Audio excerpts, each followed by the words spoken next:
Hello and welcome to Upside, where every week we dig behind the headlines affecting European venture. Today is a full house with Mads, Andrew, Lomax and myself. And what are we talking about?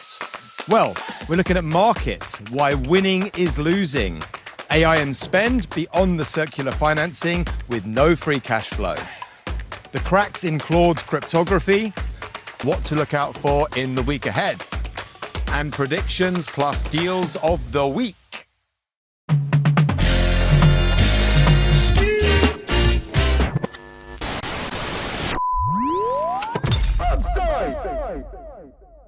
Gentlemen, Mads, how are you? What's cooking?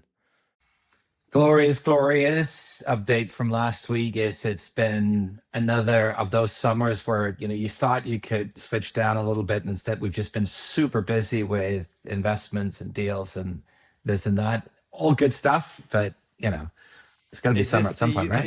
Is this the pre-August when everyone assumes that everyone disappears to the south of France? Is the recording? It's the 31st of July. So is this the condensed week? Do you think? Is that what we're? It all has to happen. Because tomorrow we will all turn into pumpkins. Yeah. I think there's a lot of deals happening in August. I'm not convinced that there is this kind of mega shutdown. But Lomax, you're in the heart of the southern south where everyone may well be shutting down. What's happening with you, my bro? They may well be, yeah. They avoid the fires. Although Portugal actually not so badly hit at the moment, touch wood, on the fire front. All is good. I've had a haircut, as you pointed out. You are looking very young and streamlined. Exactly. So that's the next longevity play, is it? Have a haircut. I'll take a few years. Just look younger. I actually walked into the EUVC Lisbon office this week, not knowing that was their office. And I was treated like some kind of minor celebrity because the guys there, unfortunately for them, spend a lot of time looking at our content. So it was really nice to meet the guys in person, to be honest. Oh, lovely. Well, hello, EUVC boys and girls. David just Andrew... had a second baby, so congrats to him. Oh, nice. Congratulations. Good man. Well, more to his wife or partner. Andrew, what's cooking with you, dude? Yeah, I'm good. Similar to your Mads, actually. Like portfolio very busy running up to August. But going to take a little bit of time off in August as well, and won't be on my yacht because I don't have one. But nor twiddling moustaches. What? Before we get into the main juice, I wanted to have a quick look at markets. Lots been happening this week. Lots with AI. Lots with markets. It's been a busy week looking at the news cycle. Lots on the scoreboard. The FTSE 100 touched a record intraday high. The index, with none of the big tech chip makers, none of the stuff that we normally talk about, hit mega highs, probably because it had none of the above. Across the water, the NASDAQ 100 closed in correction on Wednesday, down more than 11% from its June peak. I know it's been bouncing around a lot, so at time of pod, who knows what's going on. The SOX, which is the semiconductor index, was in bear market, 25% off its June high. The Dow rallied 500 points, but that was an interesting rotation. Then we saw earnings from Amazon, Apple, Microsoft, and Meta. Mads, I'm going to come to you for all the good stuff and the meat and potatoes there. SK Hynix took another punch, and half of Korea's index went with it. And then everything seemed to bounce a bit yesterday. And the one that really caught my eye was CXMT. So they are the memory maker in China. They listed in Shanghai and they hit 466% on debut. Nearly $500 billion more than Intel, and the retail tranche was 212 times oversubscribed. Now, if memory serves, they're a 10-year-old chip company. This is the biggest listing since the agricultural bank listing in China in 2010, and they have about 7.5% of the global DRAM market, the memory market. But looking behind at their tech, this is DUV stuff, not the EUV, like the super clever ASML tech. So this is nothing like mega complex or game-changing litho or tech-wise. But Mads, fill in some of the gaps on what's happening in market world. And I'm particularly, if you have any notes, I'm particularly intrigued by the CXMT, why that was such a mega hit. But over to you. We'll cover that. Let's get to China towards the end. I mean, I think the big news this week is that 5 of the big AI spenders, they've been reporting here over the last week. We've had Alphabet, we've had Microsoft, we've had Meta, we've had Amazon, and then we also have Apple, which is sort of connected to all of it in some way, which we may come back to. And these companies generally, maybe except for Apple, spend enormous money on AI and AI hardware. And that's what generally the report said. More money's being spent, yet they did report and did act and sort of react from market's perspective very differently. You'll forget what happened on the day. If you look at what happened in the year, Microsoft, they jumped on good earnings and good news, especially around bookings. Meta is down. They were down and they're down for the year. Apple is the one that's doing best, but only just. They're up 15% for the year, but Amazon is right behind, fueled by some very bullish comments from Jassy. He actually came out last night, not in the printed remarks, but in the sort of the spoken earnings call, and said that he thought AWS could become, hold your horses, $1 trillion business. Now think about that, $1 trillion of revenue from cloud services. And of course, a lot of that is AI powered. So if we're talking about whether all the AI CapEx will result in real revenue, well, Andy, he's certainly confident that it will. But I mean, it just feels like that people are still, or some are still being a little bit punished, even though earnings are looking good. And I'm assuming the whole free cash flow is still a challenge. Meta spending lots. So is that a fair assessment? Yeah, Meta's business model right now is still mainly benefiting their own business, which, to be fair, they've done extremely well. Maybe one of the best in terms of turning AI into real profit for their business. How do they do that? Optimizing the way they serve ads, they optimize their platform and everything else. They're really good at using AI, not so good at selling AI to others, and haven't really figured out a business model yet, spending like kings and emperors on AI hardware. So markets have some questions there. Whereas others, Microsoft, we saw coming out with a phenomenal backlog, basically saying, look, we have booked, revenue as far as the eye can see. I still think if you compare them to Google, I think they're getting maybe a little bit more credit than they should, and Google maybe a little bit less. Why is that? Well, if you look at Microsoft, yes, they have a phenomenal backlog. They've got a formidable enterprise sales force, possibly the best in the world. And they've been incredible at converting all the AI excitement into long contracts with enterprise customers, of which they have a lot. But if you think about what they sell, well, they resell other people's stuff. They resell other people's models. They resell GPUs from Nvidia, right? And that will impact their margin. Now look at what Google does. Making their own models, making their own TPUs. Ultimately, this should result in much better margins. And so of the two, that's still the one I'm more excited about. But look, as we always say, distribution is destiny. If you have the right sales force, that can sometimes trump having the better technology. And Microsoft's enterprise sales force is formidable. Yeah. No, I do dig into CXMT. I'd not heard much about them until this kind of mega debut. So dig into that one a little bit for us. Listen, everybody's been talking memory for the last year, and there's been great money to be made if you got in early, not even early, but a year ago in SK Hynix and Samsung and in Micron. Now, the Chinese, they want in on the action, and CXMT is their answer. It's kind of a local memory champion. It was founded in 2016, so not an old company, stayed back from the start. They listed in Shanghai on Monday, and they've closed up 466%, so nearly a 5x. And so you do wonder whether kind of the bankers that priced that, whether they got the price slightly wrong. It was the biggest mainland chip listing ever. They raised $8.5 billion, which used to sound like a lot of money, but today with today's $1 trillion IPOs, I don't know, In terms of valuation, it was valued at 1,600 times earnings. Wow. Right? So many questions. Which is nuts. Now here's the catch. Everybody's excited by memory because AI. That's not the stuff these guys make. They make the good old school DRAM you need in your laptops. Okay?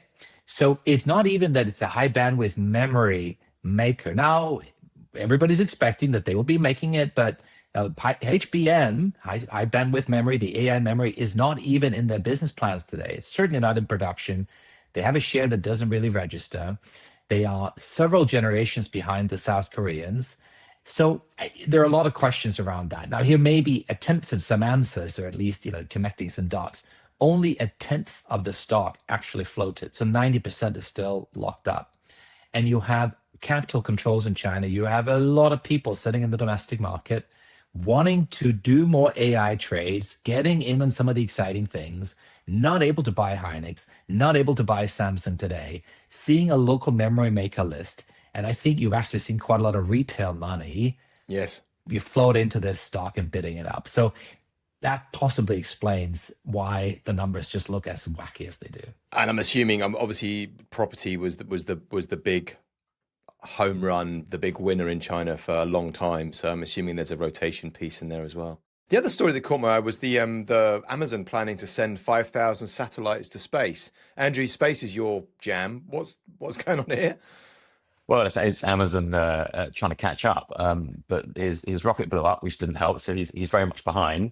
I mean, I think he said he's going to put 3,000 satellites in space by 2028. So that will give him global. 5,000, wasn't it? 5,000, 3,000, 5,000. That either way, it's going to give him big chunk of satellites. Yeah, it's going to give him global coverage, but the issue is capacity, and you've got Starlink as ever way ahead.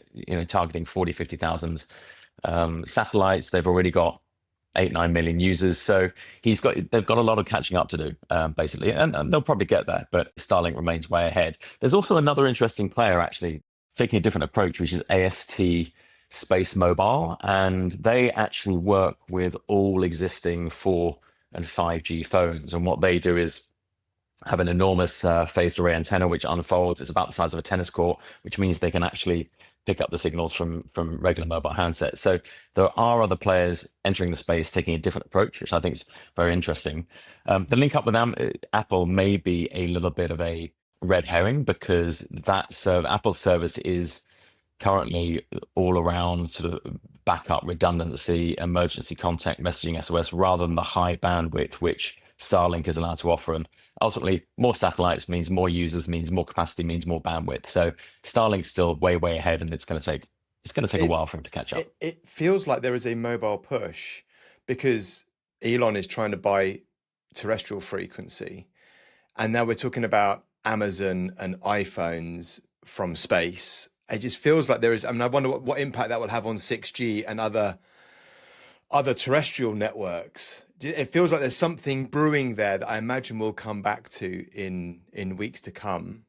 I mean, imagine getting service anywhere. I mean, I don't even get service at my house. I mean, just imagine being. I guess that's where we will end up is a full network coverage from space. There'll be no escape. There'll be no escape. Or maybe. It's no bad thing. I mean, I saw that Apple are basically enabling text messaging through their satellite service. I don't know who's running that behind the scenes, which is beyond just the SOS, I'm stuck in a mountain somewhere. Lomax, situational awareness, another story. I know it's slightly adjacent to markets, but another story. What's happening with situational awareness, the hedge fund? Well, you probably read in the news this week, there's been a big kerfuffle and shakeout at Situational Awareness, which, as a reminder, is this hedge fund founded by a 24-year-old German wunderkid, supposedly, who after graduating quickly found his way via FTX, maybe red flag, to OpenAI, where he worked and famously, perhaps infamously now, published a long 167-page essay in 2024 extolling the virtues of AI and how we're in this AI super cycle. And so we should be investing in data centers, compute, memory, as well as obviously the application layer and etc. I mean, you could just say duh, but anyway, at least at the time, he raised, as a 25-year-old with no prior investing experience, ended up being seeded by the Collinson brothers and by a few other members of Silicon Valley royalty to build a hedge fund to execute against this thesis, predominantly in the public markets, although he does have private markets exposure to Anthropic. AUM at the hedge fund grew to 1.45 billion. At last count, it was like 25 billion. He was taking highly leveraged long bets on AI stocks and shorting traditional old school, SaaS companies, betting on the SaaS apocalypse, etc. It all came a bit unstuck in the last week. It was going great until the end of June. He was up over 400% until H1 was bumper, right? Great. But it's all come. The wheels have slightly come off with what's been going on in these memory stocks. That was quick. I'm assuming the amplification effect it works both ways, right? He is going to get mega boom, but also when the market turns, getting mega Yeah, well, I bust. mean, Is when you're fair? that highly levered, and what as Charlie Munger says, what the three things that drive you to bankruptcy are what liquor, ladies, and leverage, right? So it's I've never heard that before. he's found that the hard way, and so Ken Griffin from Citadel, obviously long in the tooth, seen this many times before, swooped in and bought the book, probably at a very tasty price. So unfortunately for our German wunderkid, it's been a bad week. He will live to fight another day, and I'm sure there's some tasty fees to recycle.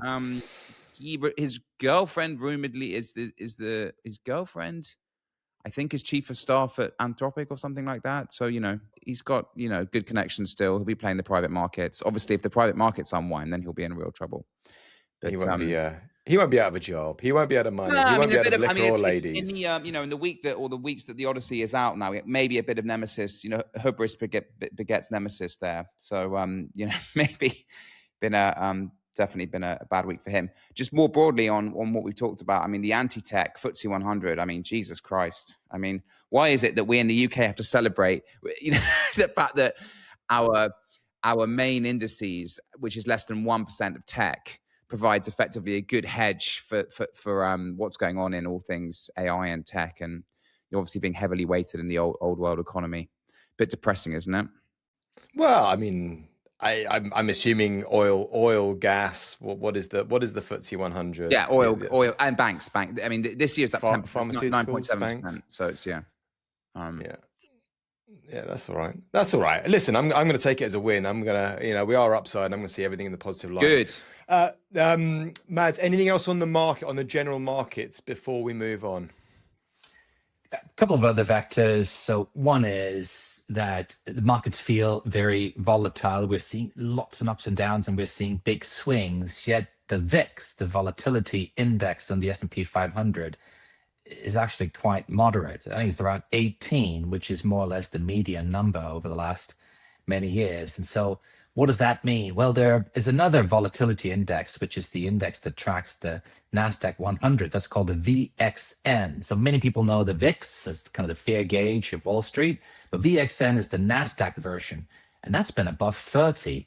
And that's the median there is about 10 points below that, to close to 20. So what does that mean? That means that whereas the broader market is relatively stable, the kind of the tech heavy NASDAQ is swinging a lot more, and the discrepancy, the delta between the two, is one of the highest we've seen. I think it's about kind of the 99th percentile. Because normally they move up and down in tandem, the VIX and the VXN, but right now tech is mega volatile, and the rest of the market not so much. And so there is definitely fear in some corners of the market, even if others are looking calmer.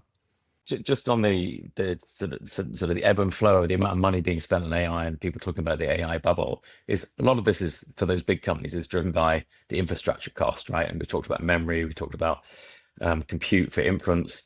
There's a scenario where someone comes out with a chip where it's 1,000 times more efficient to compute AI. We've done an investment company called Ver that's banning for that, and you can get memory that's far more efficient. You get even models that are far more efficient.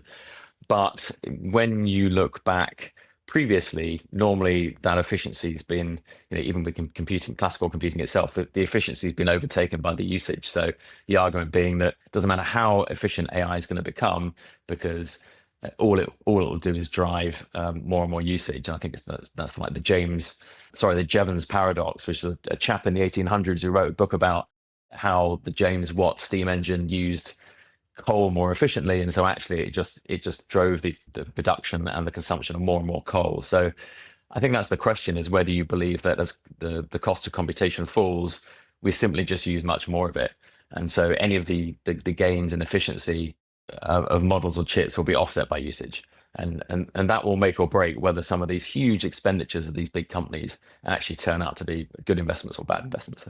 I think there's a massive Jevons piece in there. I mean, what will the world look like when super intelligence is free? When we've all got a PhD kid in our pocket? Assuming that it uses the classical computing stack that we have, because it might not.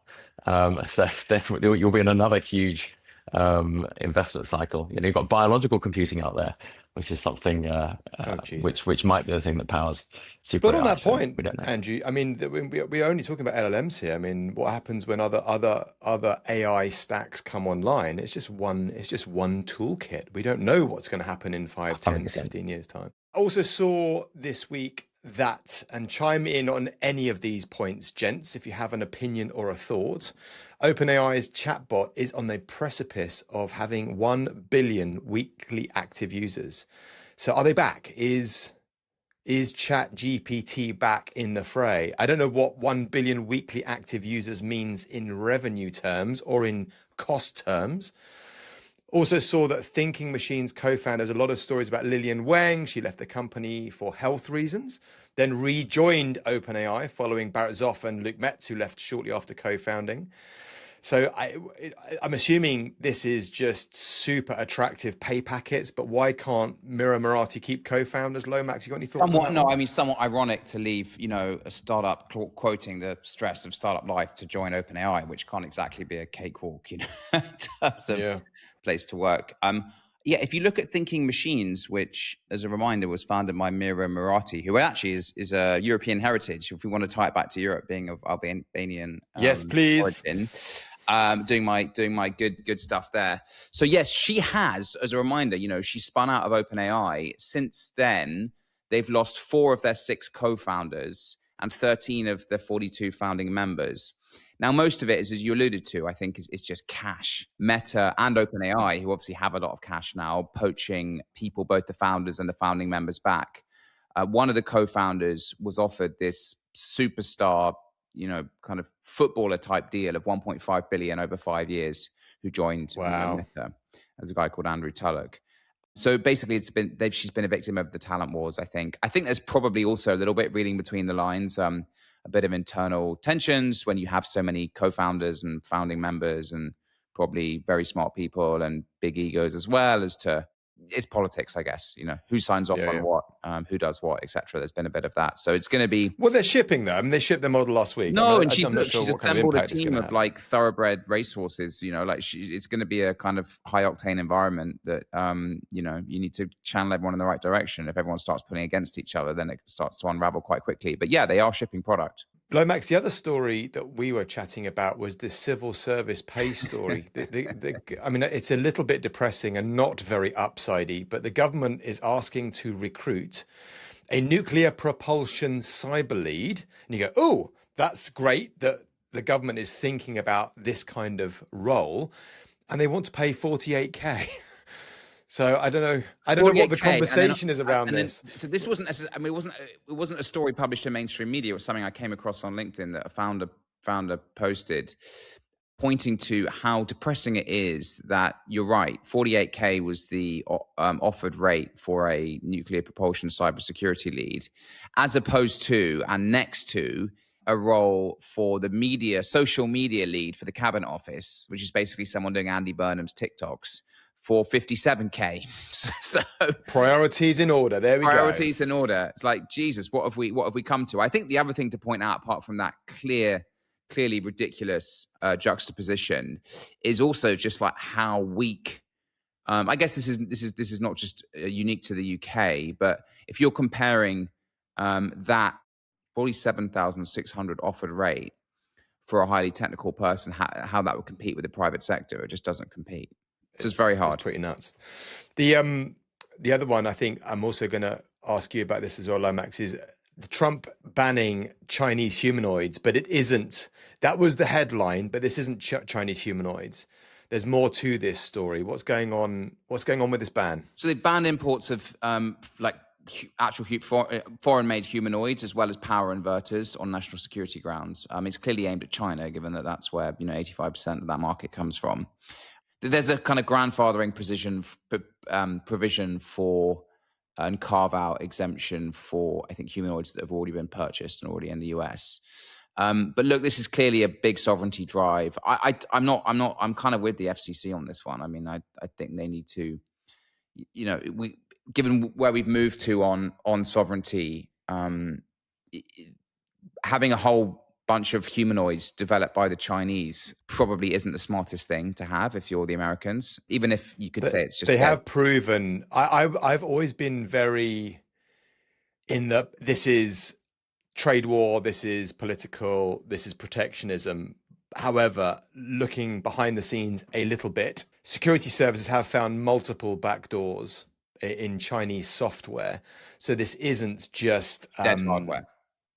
Yeah, there is a real, genuine, honest problem with why Huawei was banned whenever. Well, that's gone on for years, right? I mean, the US government has always checked its hardware that it buys, and I mean, even 20 years ago, there was 10-15% of stuff that shouldn't be in hardware stuff that was being bought, even in the days. I always thought it was noise, though, Andrew. I always thought it was BS. I kind of said, yeah, really, this is just trade. And actually, looking at some of the security reports, again, you don't know the reality of the reality, but they were very clear at naming specific tooling that was found and how it worked and how it opened up tunnels through and what it did. So but it's a mildly terrifying thought, isn't it? Having a sort of titanium army rather than a terracotta army of humanoids marching around in your kitchen, your kitchen, spying on you.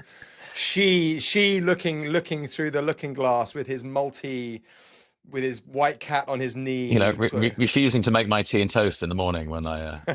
I think this is the interesting story from the context of early stage startups, right? And it is that if you're working in this domain, the quickest and most capital efficient thing that you can do at the moment is get on a plane to Shenzhen, basically, whether you're in the US or in Europe. Start building out your supply chain there. Now, clearly, some startups might have the plan that they would do that at the beginning to show proof points, obviously much more capitally efficiently, and then would maybe be like, right, we're going to raise this much amount of money to onshore the whole supply chain, right? Which is that's a journey you could go on. In a way, this is shutting down that journey much earlier, which I think potentially is a good thing, but it does mean that those startups earlier on in their journey are going to have to raise a lot more money, right? To start doing, trying to find more expensive suppliers in the US, or if they don't exist, which is probably more likely, building this from scratch themselves.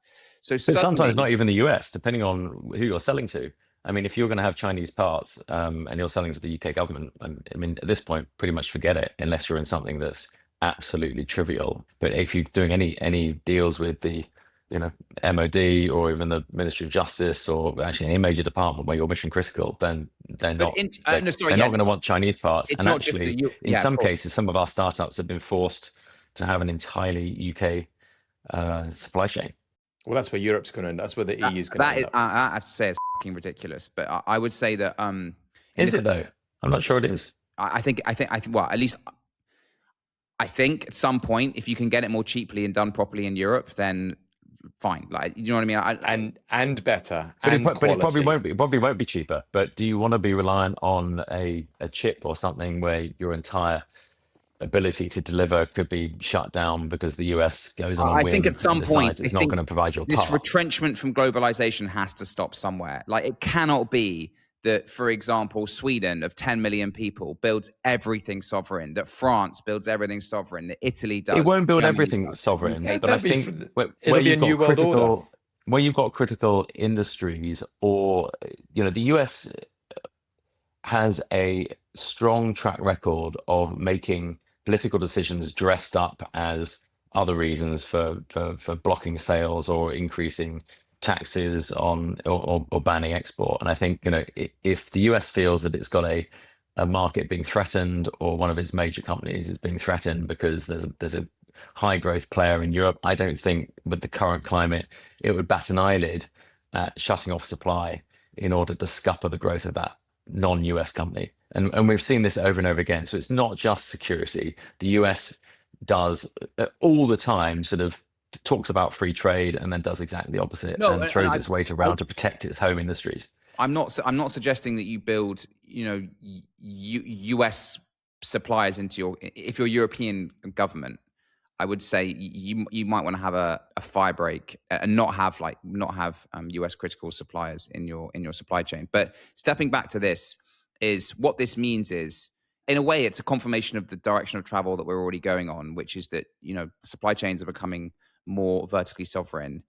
This is just an acceleration of that. This does cause, I think, the problems that I referred to, which is that, suddenly this stuff all becomes a lot more expensive.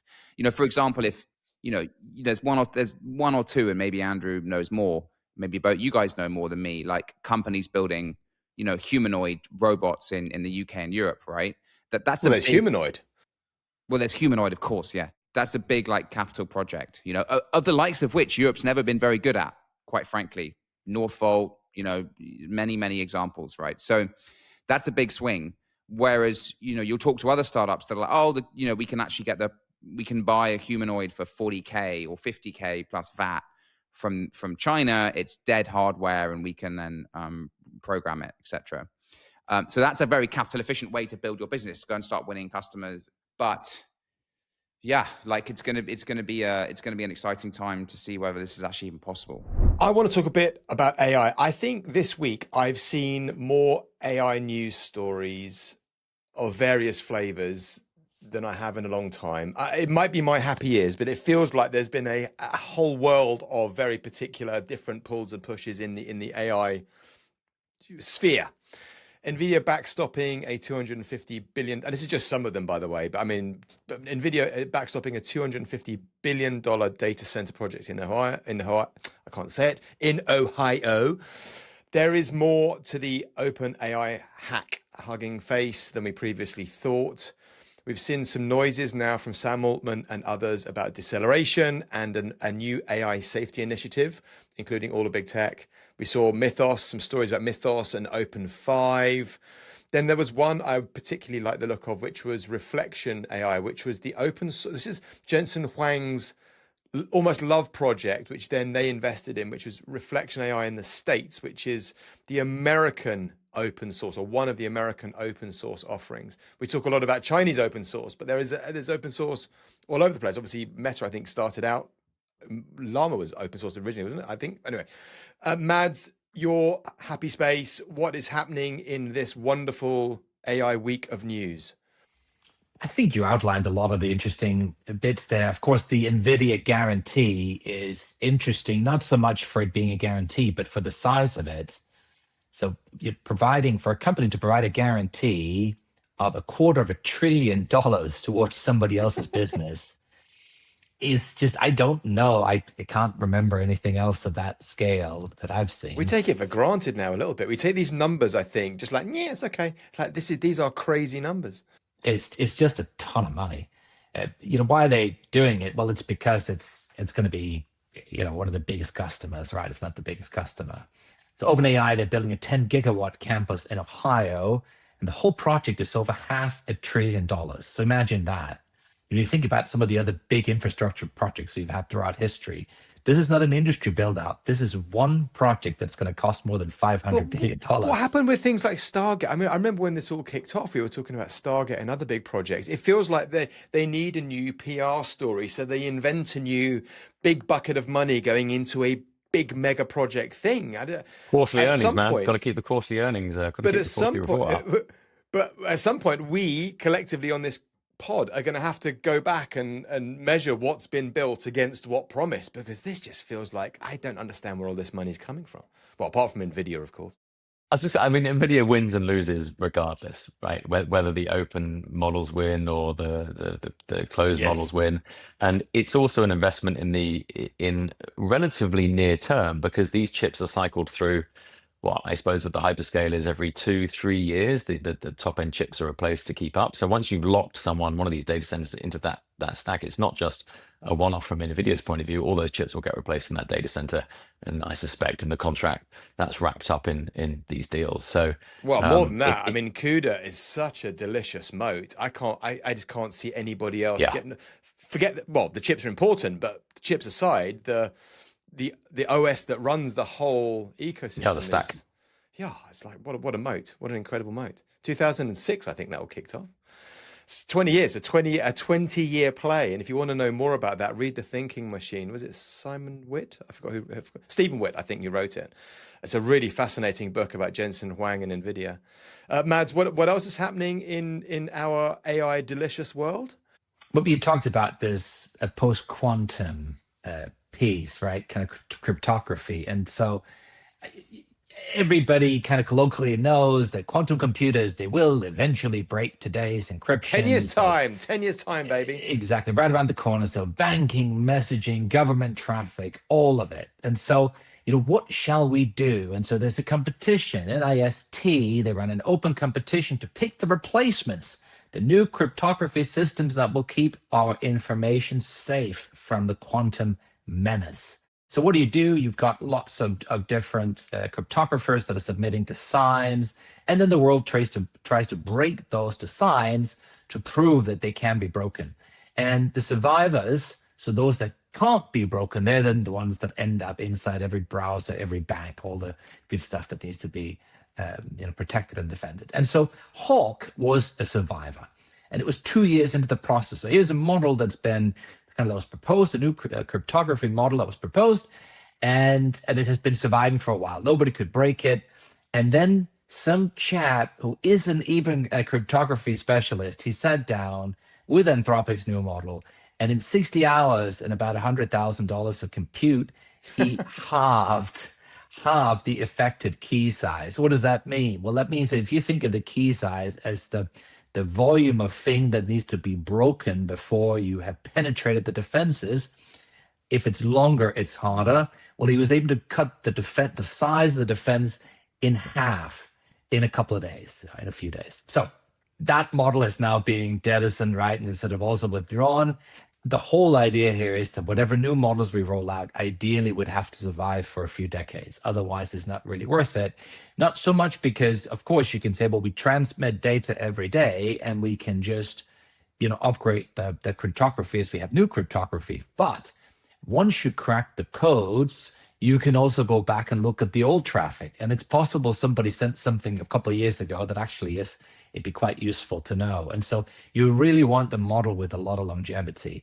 And Anthropic was able to poke some holes here. So this is all very interesting for security buffs. We've seen some pricing moves on the models. Opus 5 has come out at half the price of Fable.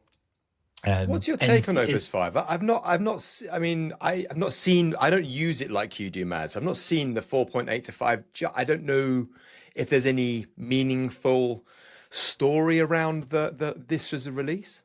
I think maybe the meaningful story is when you look at benchmarks, it is, on some benchmarks, it's on par with, and on some even it scores higher than Fable.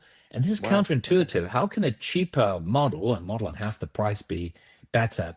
I think the real story here is that, yes, on some narrower tasks, it is a really, really good model. It has to be handled slightly differently from some of the predecessors. So actually, if you have got context documents, if you have skills, if you've been setting up scaffolding to manage the way you use your models, you may have to rewrite some of that stuff because the new beast has to be operated in different ways. Okay, so there's a learning tax there. But I would also say when it comes to some of that completely off the wall, connecting dots in ways you hadn't even thought about, Fable is still the winner. That doesn't necessarily show up in some of the benchmarks, and I would say sort of as the day-to-day workhorse, Opus is formidable. If you got to crunch some really, really hard problems, Fable is probably still the winner. Well, we're not seeing the big leaps, are we, between the major model launches that we saw before, where you were getting like a 5-10x improvement that was very perceivable when you used it, and a lot of the focus now on these newer models, even the major releases, are sort of actually how the models use the existing smarts in quotes in real world tasks. So that might mean sort of longer horizon coding with much bigger, being able to modify and hold and understand much larger code bases for analysis, or actually how some of these agents actually work, or reducing the hallucinations slightly, or increasing the number of tokens to the long context, so like millions of token usage, or perhaps the multimodal elements, rather than a sort of fundamental step change in this model is so noticeably smarter. And that's certainly what I've seen in usage. And when you look at some of the benchmarking, what's been happening, I'd be surprised if we saw another huge leap without, as you mentioned, Dan, a sort of another technology coming along, unless someone's going to really step change on the existing stack. Yeah, but I think there is some truth to that. I think two other angles it might just be interesting to keep in mind. I think it's only a month and a bit since Fable was released, And I do consider that a step change, a fundamental step change in terms of AI's capability and how it's used. We've also seen a much shorter release cycle. So you have models come out. It used to be every 3 to 4 months. Now it's 1 to 2 months. And so, yes, every increment will maybe seem a bit smaller, but they are more frequent. So, I agree with you. You can probably see in some benchmarks an asymptote, but I think in real world use, we are still seeing very big step changes on some of these generations. And I would say I really hold favor of them. I know this is a really hard question to answer, but how many more step changes do we have with this current stack? I don't know that anybody can answer that question. I think if you're inside the labs, they'll still say, look, we've got stuff that you can barely dream of that we have in tests now. I think one of the markers obviously is, there were some other stories this week about the Hugging Face hack, where there were other organizations that were also hacked, which didn't report, like Hugging Face. And I saw Dario talking about some of their sandboxed models actually escaping, getting an internet connection, and then hacking, inverted commas, other pieces of kit. So maybe there will be some more restriction layer, and maybe we won't see, not that it can't be done, but we just won't see the step changes because they're too dangerous, perhaps. Well, a lot of the step changes early on in the early versions were driven by simply adding more internet content and adding more text or adding more GPUs, and that's what drove some of these big jumps. And obviously that's a law of diminishing returns, and that you come to the end of how much content you can throw at these models to make them significantly obviously better compared to the very early models where they'd only got a fraction of the content they have now. So some of the improvements early on were driven by what had been fed rather than a sort of fundamental shift in the technology being used. But I think Mads is right that we will see more and more of the tooling be optimized so that it does work better and more efficiently with fewer mistakes. But that is different to the fundamental smarts of these models getting better. Well, we need it to come down to the actual application layer. It needs to come down now to more real world. And I was looking at, I forgot what the website is called, but it's something like remote labor or something. I'll post it in the pod notes, where they were looking at how many roles or how many jobs plus roles have actually been fully automated or AI does a good job of, and it's a lot less than we were thinking. I think Fable came up top at about 13% of completed roles. So the actual automation, that application layer there's still a lot to do when it's actually looking agentically at running a task or a role. And we'll dig into more of that another day. So much of this is engineering. It's engineering rather than R&D. And I think if you work with the models at the front end, and just a disclaimer, we're not in the kind of 100 organizations that have access to the best models at all. So I wouldn't claim that we have the absolute bleeding frontier, but we pick up the new models as soon as they're released. We use them for a lot of stuff. So many of the challenges around turning the capability into real world value is engineering. Let me give you an example. So the models now, they can code and they can develop and they can build pretty much anything you want. And we build software factories. We have things setting up now that'll kind of almost autonomously build new capabilities for our teams. And people come up and say, look, we want a piece of software that can do X, we want something that can do Y. Now, these are built as autonomous graphs, right? These are autonomous systems that'll build the code, check it, verify it, security test it, implement and then deploy.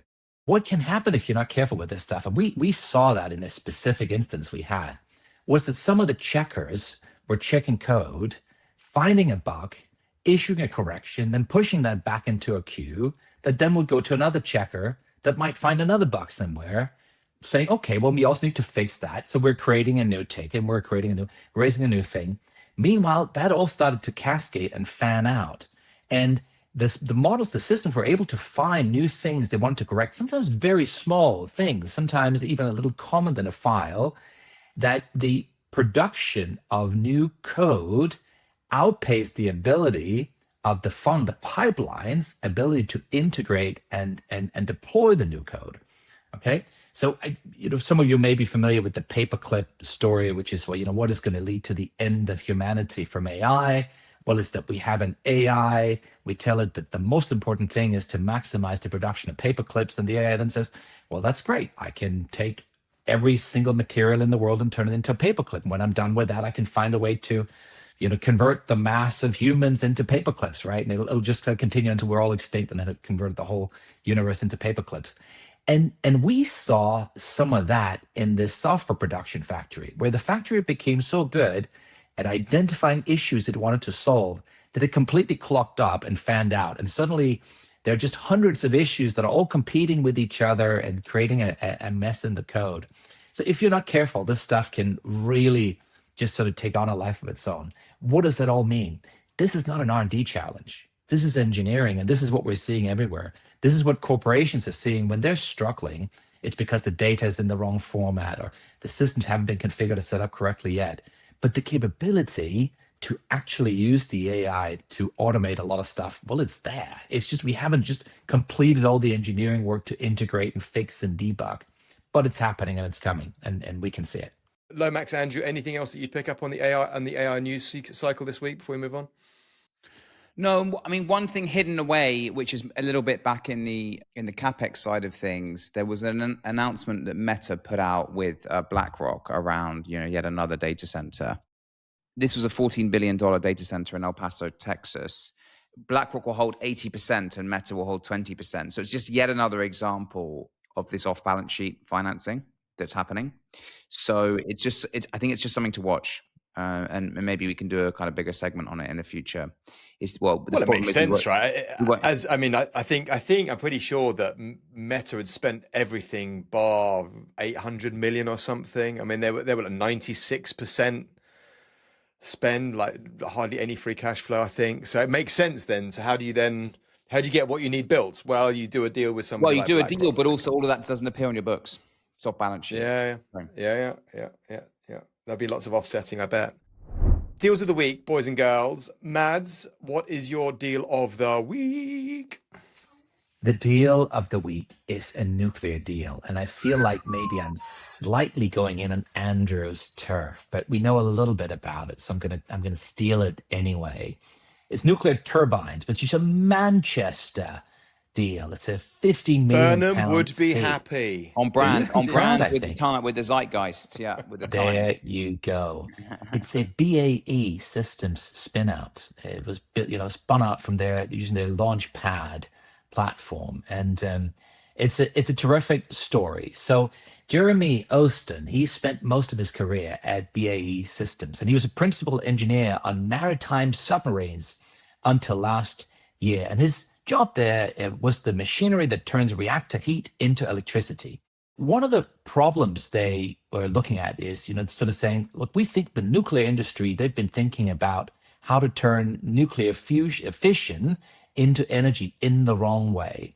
It's been all about how to create heat and then figuring out later what's happening with the heat. And they sort of flip the script on the head and say, look, what is the cheapest way to generate power once we already have the heat? And so, what they've actually built, well, in a normal nuclear reactor, you're going to boil some water and then steam is going to spin a turbine. And it all sounds quite old fashioned, and to some extent it is, right? Steam is not exactly a new invention. So the steam engines. And the problem is these steam reactors, they're old fashioned. And so they deleted the notion of steam completely. And instead, the reactor heats compressed air directly. So the hot air goes straight into a gas turbine, and that's the kind you might find in a jet engine or a gas power station. So they've created a whole new way to turn the heat into power, and that's interesting. Now, it's a 15 million pound seed deal. It looks small for nuclear. You'd expect it would be a lot bigger, but there's still some R&D they're working through, and so that is what this is about, is proving some of these ideas they have, taken them to the next level before they go out and raise the big money to actually build the plant. But I just think it's wonderful. This could be the route to kind of small nuclear reactors that genuinely work. Love it. I've got a much bigger round, early stage round. I've got $152 million Series A in the UK, crazy kids. It's the UK robotics startup Humanoid, Series A, and they've just hit unicorn at 1.35 billion valuation. Well done. That was mine. Lomax, have you got a deal of the week? Aegon, which is also encroaching on Andrew's turf, which is a defense company, broadly speaking. It's a UK project. It's building synthetic environments for autonomous systems to train in. Big $30 million seed. They've done a pre-seed before, and this one was led by Northzone. Nice. Some big deals. Andrew, did you have one? Yeah, and yeah, another quantum deal actually, and this is really just more of a comment on the sector that Europe is piling a lot of money still into quantum. Zurich Q, it's raised a 25 million seed. They say they've got a new architecture for, guess what, quantum chips that you can scale more rapidly.